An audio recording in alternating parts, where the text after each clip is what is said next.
On s'était promis de se retrouver cet été pour parler technologie et de répondre essentiellement à vos questions, celles que vous nous avez posées durant le mois de mai, le mois de juin. C'est ce que nous allons faire durant ces mois de juillet et août. On a reçu plein de questions d'ailleurs. On essaiera d'y répondre pour l'essentiel, mais certaines, on va devoir les garder pour la rentrée, pour septembre ou octobre, parce qu'elles demandent un petit peu plus de travail peut-être de la part de mes petits camarades, plus de réflexion également. Mes petits camarades, vous les avez reconnus, il y a celui-ci, c'est Xavier, qui physiquement existe, hein, donc c'est pas juste un être fait de deux dimensions, comme Sébastien d'ailleurs, que je n'arrive pas à toucher, parce que je ne sais pas pourquoi. Bizarre, c'est le fireball.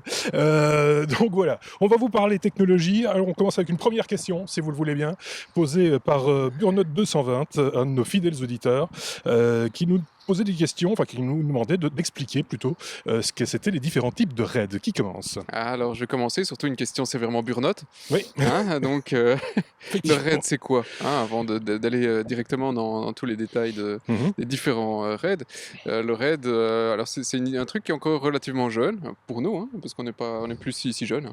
Et donc, le truc commence allez, quoi, début des années 80, ça frétillait chez IBM, et puis c'est parti à l'université de Berkeley avec deux gars qui se sont dit, bah là j'ai deux disques, et à l'époque c'est pas super rapide, donc ils se disent on va prendre ces deux disques et on va essayer de faire un disque unique, rapide, reconnu par le système comme disque unique. Alors la problématique étant évidemment à l'époque que il n'y avait pas de contrôleur, il n'y avait pas de seul logiciel, il n'y avait rien au niveau des OS, donc c'était à l'époque juste un OS, un disque, et il fallait trouver une solution. Donc ils ont chipoté un peu, ils ont réussi à trouver un moyen pour réussihr à prendre ces deux disques et en faire reconnaître donc par le système comme étant un seul gros Mhm. volume.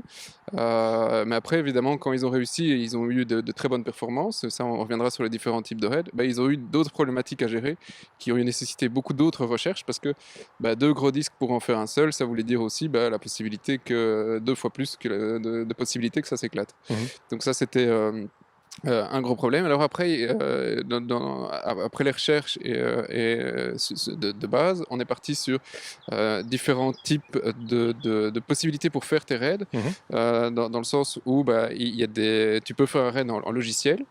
Et le raid logiciel, c'est le plus facile, celui qui coûte le moins cher, dans le sens où tu mets des disques. Maintenant que c'est assez standard quand même, le raid, tu prends plusieurs disques et c'est ton OS qui va lui décider de faire Mhm. voilà, les répartitions entre les disques pour faire ton gros volume.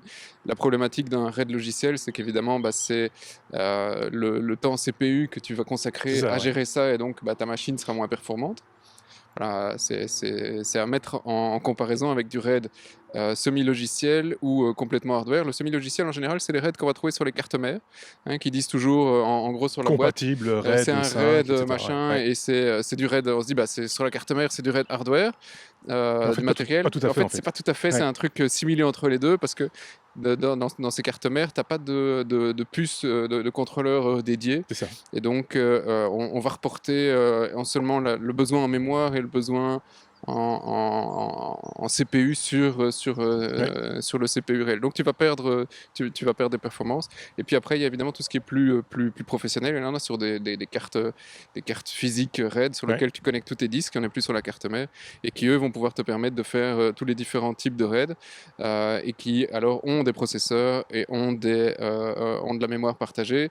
Enfin, ont de la mémoire spécifique Ouais. pour pouvoir gérer ça, pardon. Et là, ça te permet de faire tous les types de RAID possibles et imaginables pour. Parce que l'enjeu, c'est la taille les tailles de fichiers qu'on va pouvoir enregistrer sur ces systèmes de disques, on va appeler ça Ouais. comme ça. La taille de fichiers, les morceaux de fichiers également. Enfin, tout ça doit être calculé en temps réel par du software, d'une partie de hardware aussi, comme vient de l'expliquer Sébastien, pour faire différentes choses en fait. En fait, il y a différents objectifs effectivement pour le RAID. Donc moi, je vais parler maintenant, on a vu un petit peu les origines et le pourquoi, le comment. Je vais parler des différents RAID. Je vais commencer par ceux qui sont les plus courants. Oui. Euh, même si vous ne savez pas ce que c'est, vous avez certainement déjà entendu parler du RAID 0, du RAID 1 ou du RAID 5. Oui. On va commencer par le RAID 0. Le RAID 0, c'est un volume qui est agrégé par bande. Ça veut dire qu'on va faire travailler des disques en parallèle et donc ça va augmenter les performances puisqu'on va avoir des temps de lecture et d'écriture qui sont vraiment optimisés. Oui. Donc c'est un modèle de RAID qui est très utile par exemple pour les gens qui vont travailler avec beaucoup d'accès disques comme par exemple pour du traitement d'images de synthèse, du calcul De la vidéo, 3D, des de la choses comme vidéo, ça. des choses comme ça. Donc c'est un RAID qui est vraiment parfait pour les applications qui demandent un traitement rapide, mais par contre c'est un RAID qui a une fiabilité qui est quasi nulle puisque si vous avez un des deux disques, si on n'utilise que deux disques qui lâchent, eh bien c'est l'ensemble des données réparties sur les disques qui vont être perdus. D'accord. Donc c'est en termes de sécurité des données, C'est le moins bon, quoi. c'est le moins bon. Ouais. Ensuite, on Donc va c'est avoir... comme si on n'avait qu'un seul disque physique, en fait. Voilà, hein, en fait, on va construire un disque très performant sur base de N disques Voilà, qui c'est ça. vont travailler en parallèle. Mais on ne gagne rien en sécurité. On ne gagne rien en sécurité, c'est vraiment le but est d'optimiser les performances vraiment d'écriture et de lecture. Ensuite, on va avoir le RAID 1 qui est aussi appelé le mirroring. C'est un RAID qui va consister à utiliser N disques redondants et chaque disque va contenir exactement les mêmes données que sur les autres disques. D'accord. Et donc là, le but est vraiment d'augmenter la fiabilité des données. Oui. Et donc, si on a un disque qui tombe dans la chaîne de deux disques qui sont mis Les en autres vont mirroring, prendre le relais de toute l'autre façon. va prendre exactement le relais. On va pouvoir continuer à travailler sans aucune perte. Oui. Et on va pouvoir reconstruire cette grappe en rajoutant un disque qui va pouvoir resynchroniser les Là, données. on gagne rien en volume, par contre. Alors, on ne gagne rien en volume. En termes de coût, c'est très coûteux puisque si on a N Si faut 2 deux Tera, il disques, faut X voilà. fois. Voilà. Si on a deux disques de 1 Tera, on va utiliser finalement que 1 Tera. C'est ça. Donc le coût est très important. Par contre, en termes de sécurité, Là, c'est on a une sécurité accrue, ce qui n'empêche pas qu'il faut quand même faire des backups, puisque si vous faites par exemple un effacement de données par erreur, eh bien l'effacement sera synchronisé sur l'autre Si disque. je peux me permettre, ça, l'effacement, c'est sur tous les types de RAID. Hein. La Quel que suppression. soit Oui. donc le RAID n'est pas un backup. Hein. Oui. Donc ça, c'est vraiment une le donnée RAID n'est le RAID n'est pas un backup. C'est très important, effectivement. Ensuite, on va avoir le RAID 5. Oui. C'est un volume qui est agrégé par bande avec la parité des données qui est répartie sur les différents disques. Donc, on va répartir l'écriture sur les différents disques. Donc, ça va nécessiter quand même un petit temps de calcul.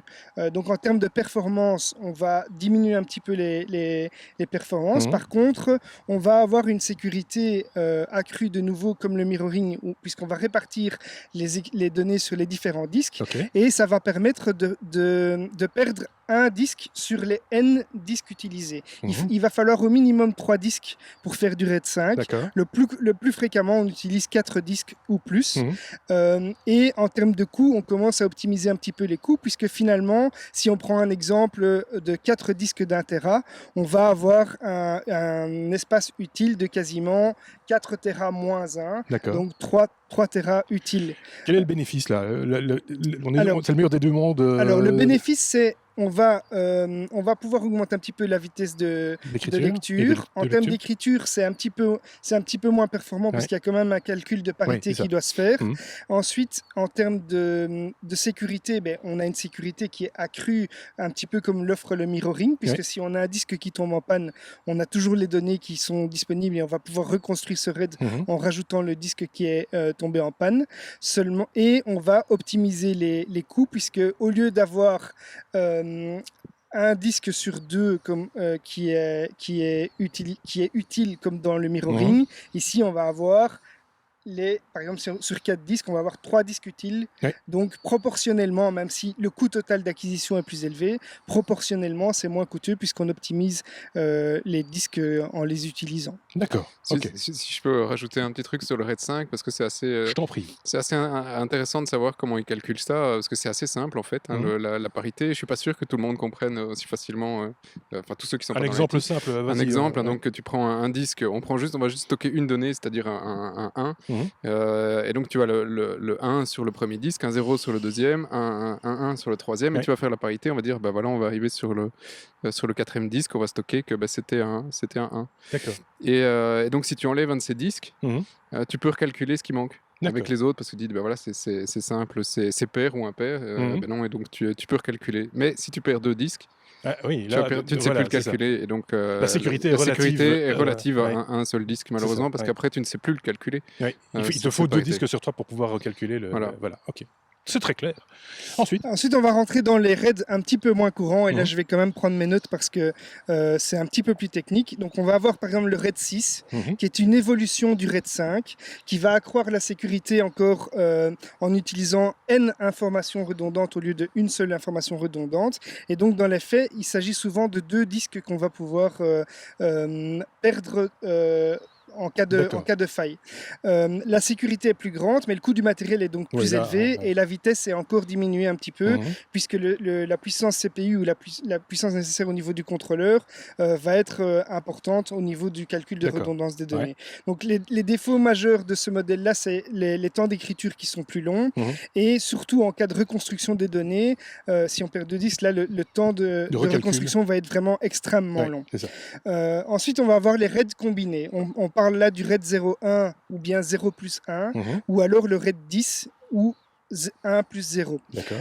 Il s'agit en fait d'une combinaison des deux raids les plus courants. Mhm. Donc on va prendre, dans le cas du raid 0,1, on va faire du mirroring. Mhm. Donc on va utiliser la technique du miroir sur 2 grappes de RAID 0, c'est-à-dire le stripping. Donc, Ouais. ça va nécessiter donc 4 disques au minimum. Mhm. Là, la fiabilité est moyenne, puisque s'il y a un disque qui est défectueux dans une des 2 grappes, c'est toute la grappe qui va être en défaut. Par contre, on a des performances qui sont très correctes. Mhm. Et avec le RAID 10, là, on va faire du stripping. C'est le contraire. C'est le contraire. Donc, on va faire du stripping sur des disques qui sont en miroir. Ouais. Ça, c'est beaucoup plus fiable, puisque si on a un disque qui tombe en panne dans une grappe ou dans l'autre, on va quand même avoir encore le système qui fonctionne. Si j'ai bien compris, dans un cas comme dans l'autre, il faut un nombre pair de disques. Il faut 4 disques minimum dans les deux cas. Et donc forcément un nombre pair. Oui. Alors, on a également d'autres types de RAID, comme le RAID qui est fourni par le Synology, qui est un RAID tout à fait personnalisé, qui est le SHR, si je ne me trompe pas, et qui, lui, va avoir l'avantage, par rapport à d'autres RAID, d'utiliser l'ensemble de l'espace des disques, même si on utilise des disques différents. Il faut savoir que sur les RAID classiques, si vous utilisez des disques qui ne sont pas de taille identique, ça marche mal. L'excédent n'est pas utilisé. par rapport au disque le moins large sera perdu. Tandis que sur le RAID qui a été mis en place par Synology, on va optimiser cet espace on va le récupérer et l'utiliser dans l'ensemble du RAID. C'est une technologie c'est un RAID qui est propre. tout à fait propre à Synology, mais qui est de plus en plus utilisé, puisque ces NAS ont quand même une bonne réputation. Je pense qu'on a fait bien le tour de la question. Seb, Xavier, Xavier, Seb plutôt. Quelque chose à rajouter pour votre défense, j'ai envie de dire. Mais donc c'est vraiment très important d'insister, comme Seb l'a fait, sur le fait que le RAID protège les données d'une défaillance, mais en aucun cas d'une erreur de manipulation. Si vous avez un virus qui a infecté vos données ou un disque qui se fait encrypter, les données seront réparties de la même façon sur l'ensemble, et donc vous perdez. Ce n'est pas un backup. Ce n'est pas un backup. Retenez cette phrase si vous devez retenir une seule phrase sur tout ce qui vient d'être dit. Le RAID n'est pas un backup. Merci beaucoup Sébastien. Merci Xavier. Avec plaisir. On se retrouve bien entendu très prochainement pour une autre question que vous nous avez posée, et on y répond dans ce cadre un petit peu bucolique, avec les petits oiseaux, l'autoroute en loin, et puis les nuages, et puis un petit peu de vent de temps en temps. Vous retrouverez bien entendu les autres camarades, ils sont là également, vous ne les voyez pas pour l'instant, mais ils seront des nôtres également pour de prochains hors-série. Merci de nous avoir écoutés, à très bientôt, bye bye.